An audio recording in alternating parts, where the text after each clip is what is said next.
New parliament building क्यों पड़ी नए संसद भवन की जरूरत, क्या है इसकी खासियत, निर्माण के लिए कहां से आई सामग्री, जाने उद्घाटन कार्यक्रम का पूरा शेड्यूल। New parliament inauguration date. प्रधानमंत्री नरेंद्र मोदी रविवार को नए संसद भवन का उद्घाटन करेंगे। पीएम मोदी इसके साथ ही ऐतिहासिक राजधानी सेंगोल को भी स्थापित करेंगे। सेंगोल को लोकसभा अध्यक्ष के आसन के सामने रखा जाएगा। नए संसद भवन का उद्घाटन 28 मई 2023 को प्रधानमंत्री नरेंद्र मोदी करेंगे। इस संसद भवन का वीडियो जारी किया जा चुका है। इसमें लोकतंत्र का मंदिर यानी संसद भवन काफी खूबसूरत दिखाई दे रहा है। संसद भवन के द्वार पर बड़े बड़े अक्षरों में सत्यमेव जयते लिखा हुआ है। आइए आज जानते हैं इस नए संसद भवन की क्यों पड़ी जरूरत और क्या है इसकी खासियत। इसलिए पड़ी नए संसद भवन की जरूरत। संसद का वर्तमान भवन 1927 में बनकर तैयार हुआ था, जो अब लगभग 100 साल पुराना होने जा रहा है। इसके दोनों सदनों में सांसदों के बैठने की सुविधाजनक व्यवस्था का भी अभाव था।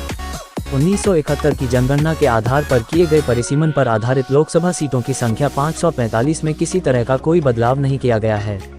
2026 के बाद इसमें काफी वृद्धि होने की संभावना है। ऐसे में नए सांसदों के लिए बैठने की पर्याप्त जगह ही नहीं होगी। प्राकृतिक रोशनी हो गई है कम। इसके अलावा जाली की खिड़कियों को कवर करने से संसद के दोनों सदनों के कक्ष में प्राकृतिक रोशनी कम हो गई है।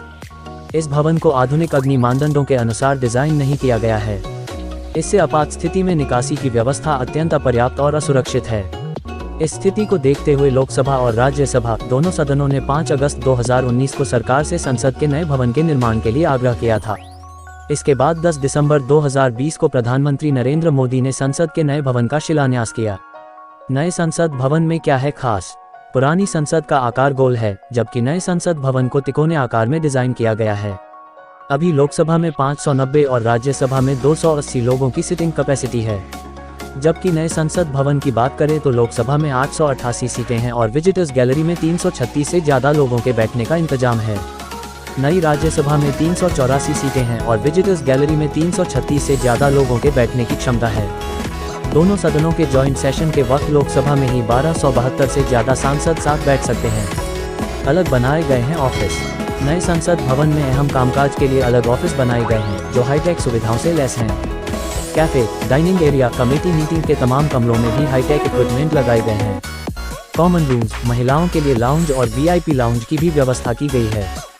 संविधान हॉल। नई संसद में संविधान हॉल भवन के बीचों बीच बना हुआ है। इसके ऊपर अशोक स्तंभ लगा है। कहा जा रहा है कि इस हॉल में संविधान की कॉपी रखी जाएगी। साथ ही महात्मा गांधी, जवाहरलाल नेहरू, सुभाष चंद्र बोस, देश के प्रधानमंत्रियों की बड़ी तस्वीरें भी लगाई गई हैं। सेंट्रल विस्टा प्रोजेक्ट का है हिस्सा। संसद के नवनिर्मित भवन को गुणवत्ता के साथ रिकॉर्ड समय में तैयार किया गया है। नई संसद केंद्र सरकार के सेंट्रल विस्टा प्रोजेक्ट का हिस्सा है। इसका निर्माण 15 जनवरी 2021 को शुरू हुआ था। इसे बनाने का टेंडर टाटा प्रोजेक्ट को साल 2020 के सितंबर में दिया गया था। नए संसद भवन के आर्किटेक्ट विमल पटेल हैं। नया संसद भवन पूरी तरह से भूकंपरोधी है। निर्माण के लिए इन जगहों से मंगाई गई सामग्री। नए संसद भवन के निर्माण के लिए बलुआ पत्थर राजस्थान के सरमथुरा से, सागौन टेकवुड की लकड़ी महाराष्ट्र के नागपुर से मंगाई गई है। कारपेट उत्तर प्रदेश के मिर्जापुर से मंगवाए गए हैं। त्रिपुरा की राजधानी अगरतला से बांस की लकड़ी की फ्लोरिंग मंगवाई गई है। स्टोन जाली वर्क्स राजस्थान के राजनगर और उत्तर प्रदेश के नोएडा से लिए गए हैं। अशोक प्रतीक को महाराष्ट्र के औरंगाबाद और राजस्थान के जयपुर से मंगवाया गया है। अशोक चक्र को मध्य प्रदेश के इंदौर से लिया गया है।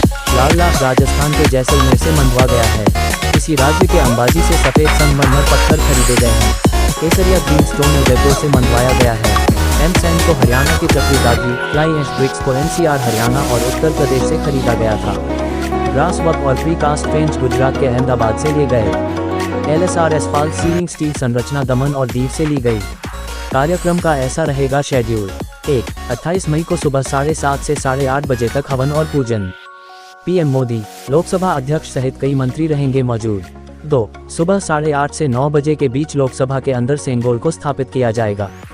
3. सुबह 9 से 9:30 बजे तक प्रार्थना सभा आयोजित होगी। 4. दोपहर 12 बजे के बाद दूसरा चरण शुरू होगा। इसकी शुरुआत राष्ट्रगान से होगी। 5. इसके बाद 2 शॉर्ट फिल्मों की स्क्रीनिंग की जाएगी। फिर डिप्टी चेयरमैन राज्यसभा हरिवंश उपराष्ट्रपति और राष्ट्रपति का संदेश पढ़ेंगे। 6. राज्यसभा में नेता विपक्ष का संबोधन होगा। लोकसभा स्पीकर का भी संबोधन होगा। 7. इसके बाद सिक्के और स्टाम्प रिलीज किए जाएंगे। 8. सबसे आखिर में पीएम नरेंद्र मोदी का संबोधन होगा।